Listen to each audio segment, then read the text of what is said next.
Adelaide వేదికగా Bharat Australia మధ్య జరిగిన పింక్ బాల్ టెస్ట్ కేవలం 3 రోజుల్లోనే ముగిసిన సంగతి తెలిసిందే.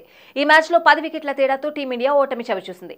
ఈ టెస్ట్ మ్యాచ్లో ఆతిథ్య ఆస్ట్రేలియా పూర్తిగా ఆధిపత్యం చెలాయించింది. రోహిత్ సేన మాత్రం 3 విభాగాల్లో విఫలమై ఆసీస్ ముందు మోకరిల్లింది. ఈ నేపథ్యంలో భారత జట్టుపై మాజీ ఆటగాడు మహమ్మద్ కైఫ్ ప్రశ్నల వర్షం కురిపించాడు. ఆసీస్ ఫాస్ట్ బౌలర్లలా భారత పేసర్లెందుకు తెలివిగా ఆలోచించడం లేదని కైఫ్ ప్రశ్నించాడు. స్కాట్ బోలాండ్ ఆసీస్ జట్టులో రెగ్యులర్ గా ఉండడు, కానీ అతడికి విరాట్ కోహ్లీని ఎలా అవుట్ చేయాలో తెలుసు. జట్టులో స్థిరంగా ఉండని బౌలరే కోహ్లీని ట్రాప్ చేసినప్పుడు మీరెందుకు ట్రావిస్ హెడ్ ని అడ్డుకోలేకపోయారు? ప్రతి బ్యాటర్ కు ఓ వీక్నెస్ ఉంటుంది. హెడ్ కూడా అందుకు మినహాయింపు కాదు. ఆఫ్ స్టంప్ వెలుపల బౌలింగ్ చేస్తే హెడ్ అవుట్ అయ్యే అవకాశం ఉంది. అలాంటప్పుడు మీరెందుకు అదే లైన్లో నిలకడగా బౌలింగ్ చేయలేకపోతున్నారు? ఈ విషయంలో మాత్రం మనం ఆసీస్ బౌలర్లను చూసి నేర్చుకోవాలి. విరాట్ కోహ్లీ బలహీనత అందరికీ తెలుసు. ఆఫ్ స్టంప్ వెలుపల బౌలింగ్ చేస్తే విరాట్ అవుట్ అయ్యే అవకాశం ఉంది. అందుకే ఆసీస్ బౌలర్లు అదే లైన్లో అతడికి బౌలింగ్ చేస్తారు.